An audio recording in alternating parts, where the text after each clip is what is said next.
A vida tem dessas ironias cruéis. O homem que um dia jurou amor eterno, agora trocou a segurança do lar pela ilusão de uma paixão passageira. E quando finalmente voltou, parou na porta como se visse pela primeira vez o que sempre esteve ali, não o lar que ajudou a construir, mas o espelho de suas próprias escolhas. Porque atrás de cada porta fechada, minha amiga, há uma história que o mundo não vê. Está é a de Juliana. Não finja que não enxerga, minha filha. Não seja mais uma daquelas mulheres que justificam o injustificável, que engolem em silêncio cada traição como se fosse um destino inevitável. A mãe a sacudiu pelos braços, os olhos ardendo de uma fúria que misturava dor e revolta, mas Juliana apenas olhava pela janela, onde a chuva batia contra os vidros como se quisesse lavar a vergonha que pingava das paredes daquela casa. Não era teimosia, era exaustão, porque admitir em voz alta doía mais do que calar. Você ouve o que eu digo? Seu marido está se exibindo pela cidade com essa garota, como se você não existisse.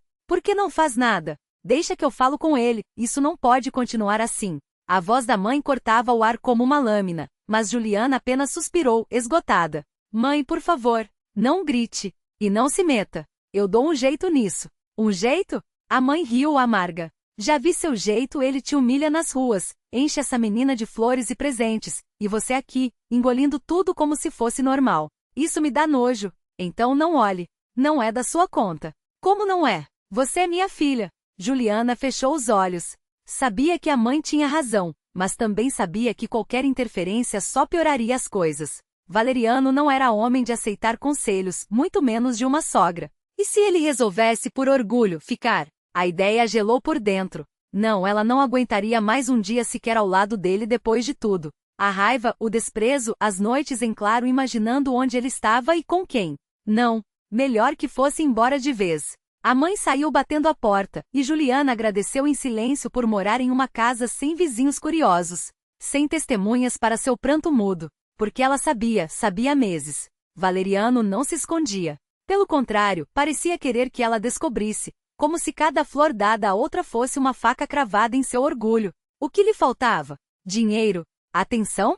Sexo? Não, a resposta era mais cruel. Ele queria se sentir vivo e com ela, aparentemente, já não se sentia mais nada. No início, ela tentará. Mudou o cabelo, comprou roupas novas, até cozinhou seus pratos prediletos, como se o problema fosse ela. Mas logo entendeu, não havia competição a ser vencida. A outra era apenas uma desculpa. O verdadeiro problema era que Valeriano já tinha saído daquela relação muito antes de arrumar as malas. E agora, enquanto a chuva insistia em cair, Juliana trabalhava em casa, digitando relatórios como se nada estivesse acontecendo. Até que ele apareceu. 2 dias desaparecido, 2 noites que ela passou imaginando se ele ria com a amante, se beijava seus lábios como um dia beijou os dela. E eis que ele entra com aquele ar de dono do mundo, como se ainda tivesse algum direito sobre aquele espaço. Trabalhando? Perguntou com um tom de deboche que a fez cerrar os dentes. Ela não respondeu. Não precisava. Os olhos dele já diziam tudo, estava ali para acabar com a farsa.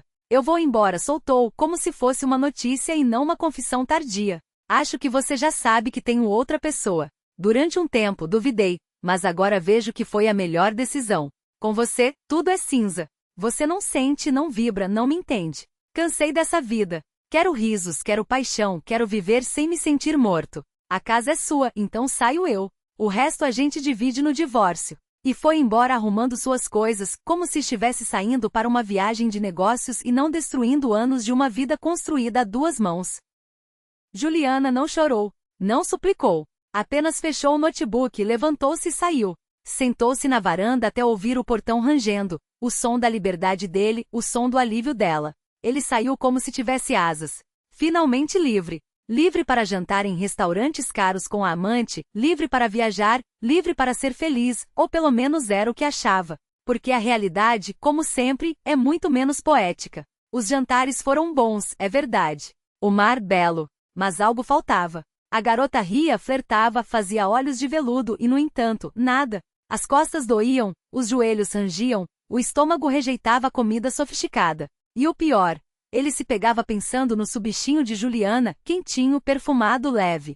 Naqueles domingos preguiçosos em que ela preparava o café enquanto ele lia o jornal, sem pressa, sem drama. Por que você está deitado? A amante reclamou, impaciente. A gente tinha programa. Você prometeu que não ia me deixar sozinha. Ele se mexeu no travesseiro, incômodo. Antes, Juliana cuidava de tudo, remédios, refeições, até a temperatura do chuveiro. Com ela, a vida era previsível, mas confortável. Como um par de chinelos gastos. E agora? Agora ele se sentia como um velho em um corpo que já não respondia, presenciando o desmoronamento de seu próprio plano de felicidade. Porque a liberdade que tanto desejou tinha um gosto amargo, o de perceber tarde demais que o que deixará para trás não era uma prisão, mas um lar. E lar, meu amigo, não se reconquista com flores ou desculpas vazias. Lar se constrói, ou se perde para sempre. As ideias sombrias começaram a se aninhar em sua mente como corvos em um galho seco. Toda vez que comparava a esposa à amante, uma verdade cruel o golpeava. A juventude, com seu brilho efêmero, não tinha a densidade do tempo compartilhado. E pior, notou que os olhos de ela já não o olhavam como antes. Não havia mais admiração, nem sequer curiosidade, apenas uma resignação fria, como quem observa um móvel velho que ainda ocupa espaço, mas já não serve para nada. Enquanto isso, seus olhos brilhavam ao acompanhar os passos de rapazes mais jovens, com um interesse que beirava a voracidade. Foi então que Valerá decidiu agir antes que fosse tarde. Antes que, como Júlia, ele também se visse traído, abandonado por uma amante que, no fundo, só o usará como ponte para algo melhor. Ele foi o primeiro a partir. Deixou um presente de despedida, um gesto vazio, como todas as suas desculpas, e voltou para casa. Ou para o que já não era mais sua casa. O chaveiro rangia em suas mãos quando percebeu que a chave não girava. A porta cedeu só depois de batidas insistentes, como se o próprio destino hesitasse em deixá-lo entrar. Júlia demorou a abrir, girando a chave com uma lentidão calculada, como quem saboreia cada segundo de poder. Viemos discutir o divórcio? Perguntou ela, afastando-se para deixá-lo passar. Valerá avançou, mas congelou no limiar da cozinha, o coração batendo tão forte que quase abafou o som da água pingando da torneira. Lá estava ele, um homem jovem de cabelos ainda úmidos do chuveiro, vestindo apenas um short que deixava à mostra pernas musculosas. Na mesa, os restos de um café da manhã para dois, migalhas de pão, xícaras sujas, um detalhe que gritava mais alto que qualquer palavra. Ele não era um visitante ocasional. Valerá agarrou Júlia pelo braço, puxando-a com uma força que não esperava ter. Quem é esse cara? O que ele está fazendo na nossa casa? Sua voz tremia entre a fúria e o desespero. Júlia libertou-se com um movimento seco como quem afasta um incômodo. Que casa, Valerá? Você assinou os papéis, remember? Abriu mão de tudo, inclusive do direito de fazer perguntas. Ela recuou, cruzando os braços, enquanto o jovem na cozinha nem sequer se incomodou em disfarçar o sorriso. E não é seu amante. É problema meu. Assim como sua ex-amante agora é problema só seu. Valerá sentiu o chão tremer. Voltei porque percebi que fui um idiota. E você nem se importa. Ainda está casada, Júlia. Ela riu em um som curto, sem alegria.